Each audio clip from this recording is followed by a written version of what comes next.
Saya terus terang terdiam sejenak dan sempat meneteskan air mata. Melihat begitu antusiasnya umat Rasulullah SAW untuk belajar tuntunan beliau di tengah cuaca yang juga tidak mudah untuk bisa diikuti. Saya teringat salah satu hadis yang dicantumkan oleh Al-Imam Muslim dalam kitab Sahih beliau, nomor hadis 249, diriwayatkan oleh sahabat mulia Abdurrahman bin Sakhr yang dikenal dengan Abu Hurairah radhiyallahu ta'ala anhu. Qala al-Imam Muslim haddatsana qala an Abi Hurairah radhiyallahu ta'ala anhu qala ata an-nabiy sallallahu alaihi wasallam al-maqbarah.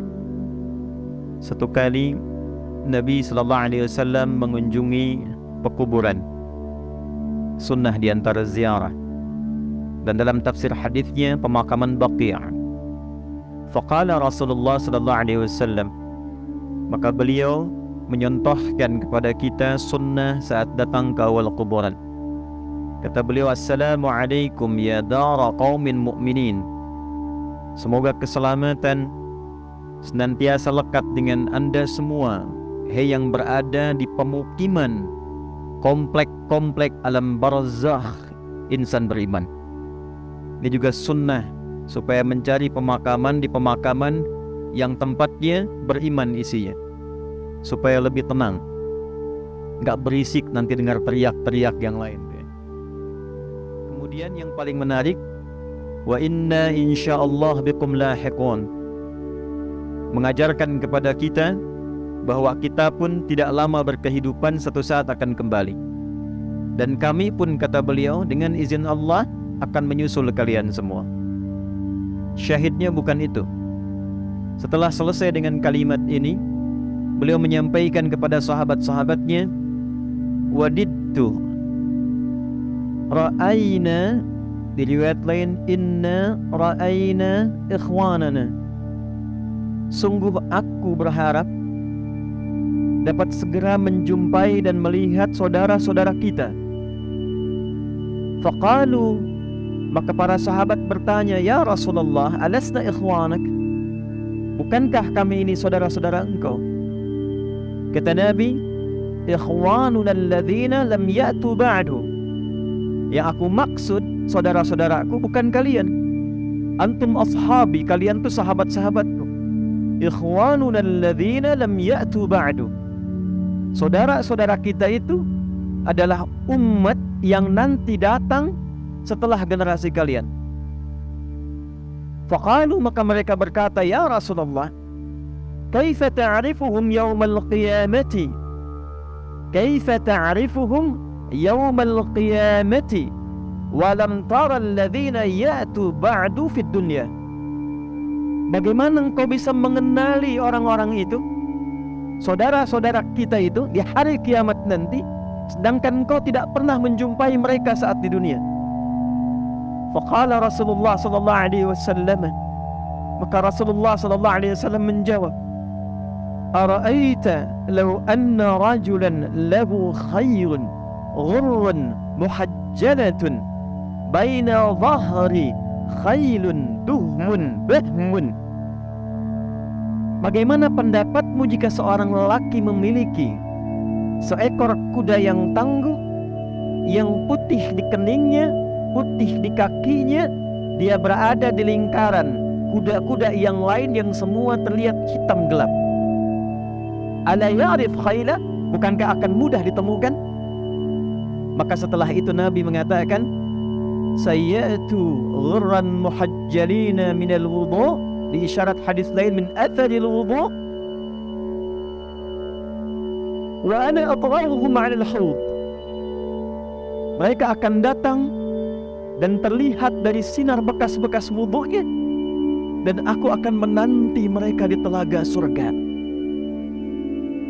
Maka saya melihat antum dari sejak di perjalanan datang untuk menunaikan salat, menjaga wudu'nya sampai ke tengah-tengah pinggir-pinggir jalan. Satu doa yang saya mohonkan sejak dalam mobil, ya Allah, jadikan semua jamaah-jamaah yang datang di malam hari ini termasuk umat Rasulullah sallallahu alaihi wasallam yang ditunggu oleh beliau di telaga Kautsarnya. Hadis yang terdapat dalam hadis riwayat Abu Daud nomor hadis 3641, disebutkan juga oleh Imam Ibnu Majah nomor hadis 223, disebutkan oleh Imam At-Tirmidzi dalam kitab juga beliau nomor hadis 2862.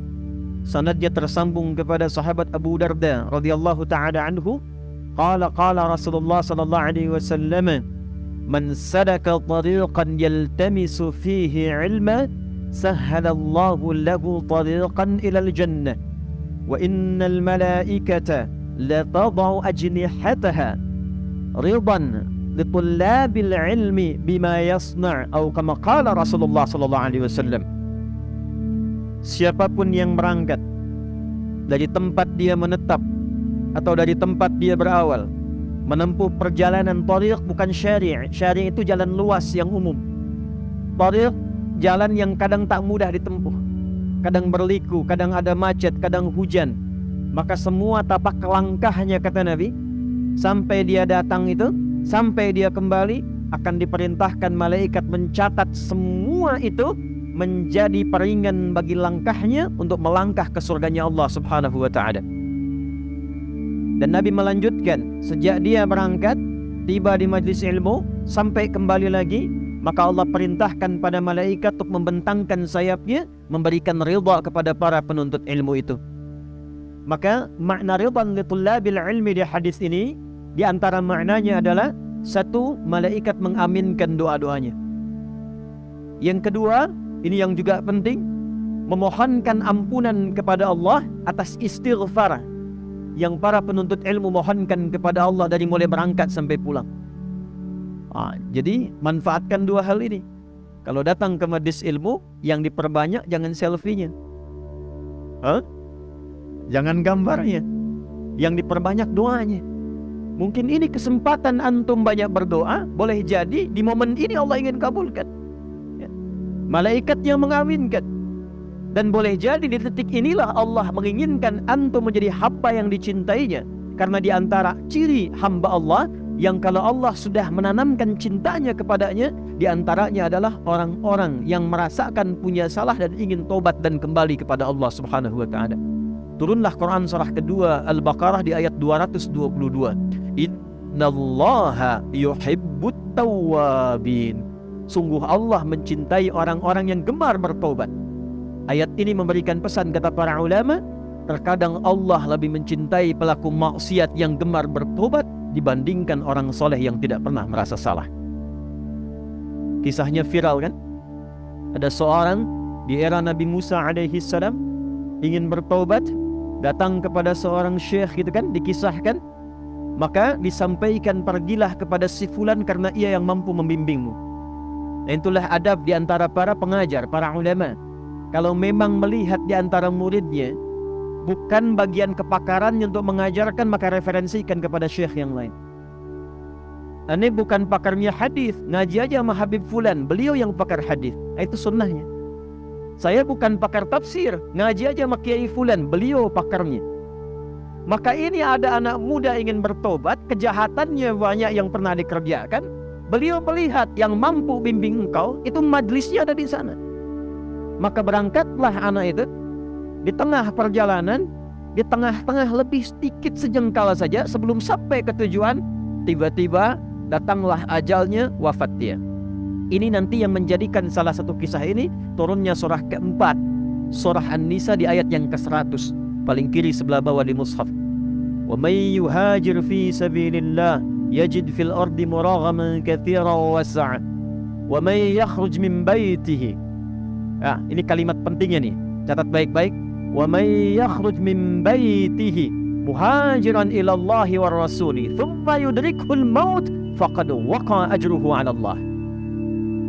Siapa yang berniat hijrah memperbaiki diri sampai ke tempat dia belajar, masih ada ajal dia berkehidupan, merubah dirinya, maka Allah akan ganti semua yang buruk-buruk rizkinya, keberkahan di rumahnya, perilaku dia yang kurang baik akan dirubah oleh Allah, semuanya berkah dan jadi baik. Karena itu kalau antum datang ke majelis ilmu, cirinya bukan sekedar bertambah ilmu, tapi ilmu yang antum pelajari merubah antum menjadi lebih baik. Jadi termasuk ahli Quran. Saya dengar di sini sebulan ada khataman Quran. Ciri berhasilnya bukan berapa banyak yang dibaca. Quran surah ke-35 Fatir di ayat yang ke-32. Thumma awrathna al-kitaba alladhina istafayna min ibadina faminhum zalimun li nafsi wa minhum muqtasid wa minhum sabiqun bil khairati biidznillah. Dzalika huwal fadlul kabir.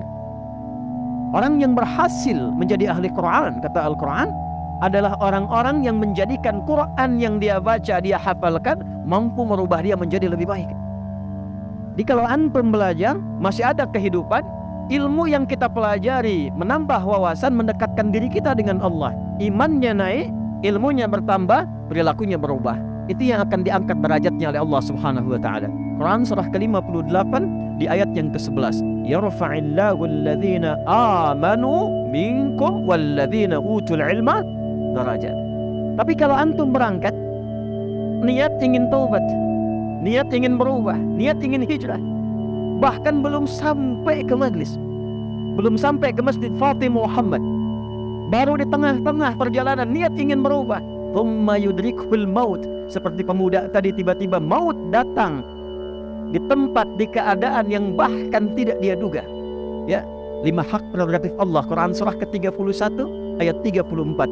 Innallaha 'indahu 'ilmus sa'ah wa yunazzilul ghaith wa ya'lamu ma fil arham wa ma tadri nafsum bi ayyi ardin tamut. Ya, awas tuh. Wa ma tadri nafsum madza taksibu ghada wa ma tadri nafsum bi ayyi ardin tamut. Tentang kiamat terjadinya kapan, detiknya, harinya, menitnya, jamnya.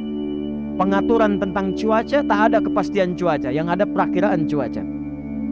Apa yang akan diatur di alam rahim, tentang lahirnya, qadanya, qadarnya, jenis kelaminnya dan sebagainya, apa yang terjadi kemudian dan kapan dan di mana, serta kita akan kembali pada Allah Subhanahu wa taala. Wafat di pertengahan, kata Allah, saya terima niatnya, diterima niatnya, digugurkan dosanya, diterima taubatnya, dan langsung langkahnya menjadi pahala awal baginya. Kamu kebayang nggak?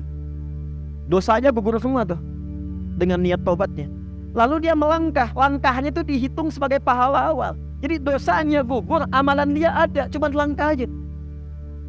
Nah itu ya yang terjadi pada anak muda tadi. Di pertengahan dia bertaubat, dia istighfar tuh, astagfirullah, astagfirullah, astagfirullah. Itu menggugurkan dosanya. Ya. Jadi yang diperbanyak tuh istighfarnya. Begitu dia istighfar, dosanya gugur, di tengah-tengah lebih selangkah sudah punya amalan. Maka ketika dihitung, amalannya sudah muncul, dosanya gugur, faqad waqa'a ajruhu 'ala Allah. Ditetapkan oleh Allah punya pahala, masuklah ke dalam surga. Orang itu sudah membunuh banyak orang, mabuk di setiap keadaan, berzina dilakukan, hampir semua dosa khatam. Tuh. Ada yang pernah bunuh orang di sini? Hah? Tidak apa-apa, angkat tangan. Saya lihat di luar ada tentara sama polisi tuh. Hah? Antum belum pernah berbuat seperti yang tadi, masa nggak bisa ke surga?